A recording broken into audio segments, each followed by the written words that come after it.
We often aren't thrilled doing odd jobs in the garden. Your clothes get dirty, and you come across insects and animals that you would rather not encounter. You prefer to do the garden only in the summer, but unfortunately, sometimes it has to be done when it is winter. For some people, working in the garden is a hobby. Likewise for the boy in this story. This is the story of how a simple deal, a change in a hiking route, and the kindness of a young boy changes the lives of 3 different people. But before we start our story, smash the like button, make sure to subscribe and hit the notifications bell so you won't miss any new stories. Mark Smith is a 9-year-old boy from Redding, California. He lives with his parents and brother in a beautiful suburb of the city.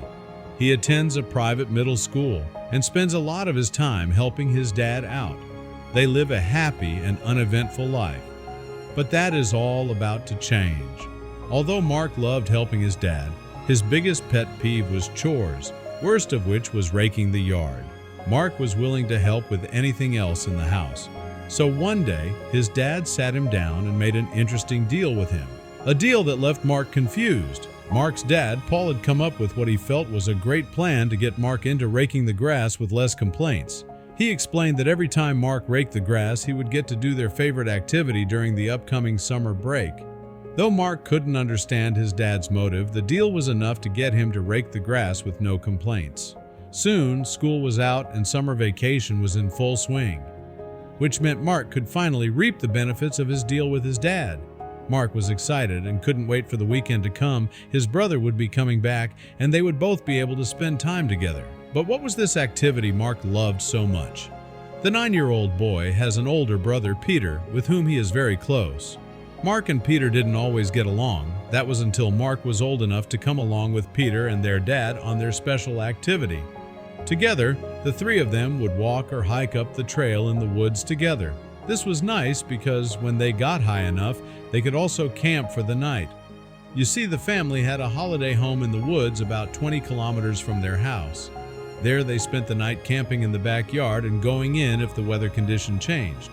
This was Mark's favorite thing to do, and he couldn't wait for his brother to come home as he had stocked up on his points, their family rule.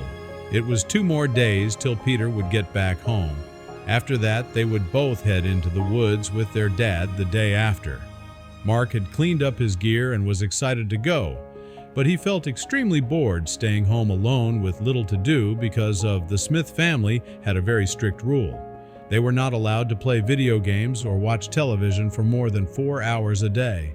While Mark and Peter did not usually mind this rule as they enjoyed being outside, it meant that Mark had nothing to do in the house while he waited for his brother to come home. Mark likes to explore things and prefers to build huts with his brother in the woods, especially in the woods near their holiday home. It's a big wooden house with more than 3 hectares of terrain. This is where Mark will find the object that would change everything for him and his family. Soon, Peter arrived and both boys spent the night planning their outing for the next day. They had not seen each other in weeks and were excited to be out in the woods again. This time they would hike more than 10 miles. Before they knew it, the D-Day arrived, but with its own set of complications. When they arrive at the forest, his father parks the car. They check if they have enough to drink and eat and begin their journey. Halfway through their hike, the unexpected happens. It begins to rain. This is very uncommon in California. Seeing the rain, their dad suggests that they turn around and head home. However, Mark insists that they continue on. He makes a counter-suggestion, taking the long walk towards their vacation home. They had not intended to head there that day, but Mark also added a great point. Paul insisted that with the growing rain, their usual route would not cut it. They would need to take a new trail that cut the journey in half. Both boys nodded, accepting the compromise as fair, and all 3 of them set off on the new trail, hoping to make it to the vacation home in one piece. The new trail was shorter, but a little steep, and with the rain it proved a little difficult to maneuver through. Finally, after 2 hours of walking, they arrive at the house. They are all exhausted, but most of all, they are glad to be at home. But then trouble strikes again. Peter groans loudly when Mark and his dad turn in concern. Peter points to his legs. His brother Peter has a bit of trouble with his feet. They immediately decide that he has to rest. They choose a suitable place in the garden. His father puts a rug on the grass so they wouldn't get wet. Peter had very fragile legs. When Mark was still 5, his older brother had been badly injured in a car accident. Although he had miraculously survived, he had needed surgery and rehabilitation for his leg. This meant that Peter's leg would occasionally hurt, especially when strained. So, while it was not shocking, both Mark and his dad were concerned. When they sit down, Mark suddenly feels something stinging against his lower leg. He couldn't tell what it was, but it was causing a weird sensation beneath his leg. Soon it felt like the area was numb. Mark was scared. He had heard that there were some poisonous snakes in the woods and feared that they would bite him. He motions to his dad to help him take a closer look, still too nervous to search for the bite mark himself. However, his dad explains that there are no bite marks. There is, however, something much smaller stuck on his leg. Mark sighed in relief, glad he was not poisoned. But now he was curious and wanted to know what had gotten stuck there. To his surprise, he sees something glittering. The object is very small but shimmers like the sun. Peter and his father are very curious. The object is covered in mud. Mark tries to remove the mud from the object with a stick. Then he sees what it is. The object was tiny even in Mark's small hands, but it was still covered in a lot of mud. His father asks him to be cautious, but even before he is done speaking, Mark's curiosity gets the better of him, and he begins to wipe the mud off the mysterious glittering object. Both he and his brother are shocked to see what it is. It's a glittering gold ring. Very slowly, he takes the ring out of the mud and puts it in his palm. Looks like the ring has been there for a while because it is a bit deformed. Mark's father immediately sees that this could be a real gold ring, but who owns it? Mark passes the ring to his father. Mark's father used to work in a jewelry store and therefore knows a lot about jewelry. Paul attentively searches for a text or date through which he can see who owns it. There is none, however. The ring has a tiny engraving etched onto it. Paul is shocked as the ring has no ownership tag, but from the engraving it is clear someone cared about it. He decides to leave it up to his son. He explains to his son that since he found the ring, the choice would be up to him on what is done about it. Mark thought about it for a moment, considering what his father had told him. He was not sure he was making the right decision, but was glad his dad and brother both trusted him to do so. Seeing no other option, he made up his mind, but even his dad didn't expect the response he gave. He informs his dad and brother that he would like to take the ring to the jewelers in town to know what it's worth. He figured that if they got lucky, maybe the jeweler would know who made it, and that person would know who originally owned the ring. Paul was proud and nodded in agreement. The three decide to go back to the car and drive home to Reading. If they hurry, they can still go to the jeweler in Reading at the end of the afternoon. Once there, the value of the ring can be determined, and maybe they would get a lead on the owner. The hike back was easier since the rain had let up, and all three of them rushed back into town. Lucky for them, they made it in just when the store was about to close. The jeweler explained they had 5 minutes left, so Paul quickly brought out the ring and requested a quick appraisal. The appraiser took out his glass and quickly got to work. When he returned, things would take an interesting turn. The jeweler immediately sees that the ring is made of real gold, 24 carats. The value is around $3,000. He stares at the ring for a few more moments and looks shocked. Suddenly, he says the ring is actually worth $10,000.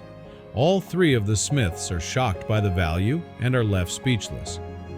The jeweler smiles seeing their shock and explains that he can actually get the ring back to the owner, who refuses to be named. He asked Paul if he would like to sell the ring to him or simply return it.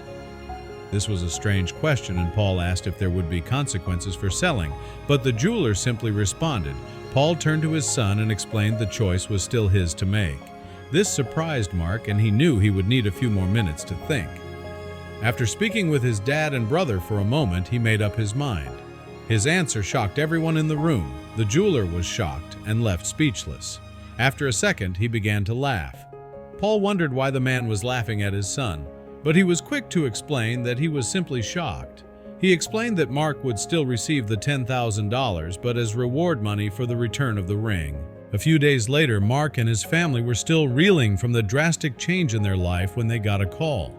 It was from the jeweler, who explained that the owner was so touched that she wanted to offer Mark another gift, a scholarship to the university of his choosing. The whole family was ecstatic, and the jeweler explained that the owner would like to meet Mark. Mark was nervous but decided he wanted to meet the person who had positively impacted his life. He was shocked to find out that the owner was a very wealthy older lady. The ring had belonged to her husband, and he had bought it with all the money he saved up, using the little money he had left to make a tiny engravement. She told Mark she had another gift but wasn't certain he could use it. Mark was a little confused by her statement until he saw what she was holding. It was an engagement ring. She explained that she had included it as part of the reward money, but wasn't sure what a child his age would do with it.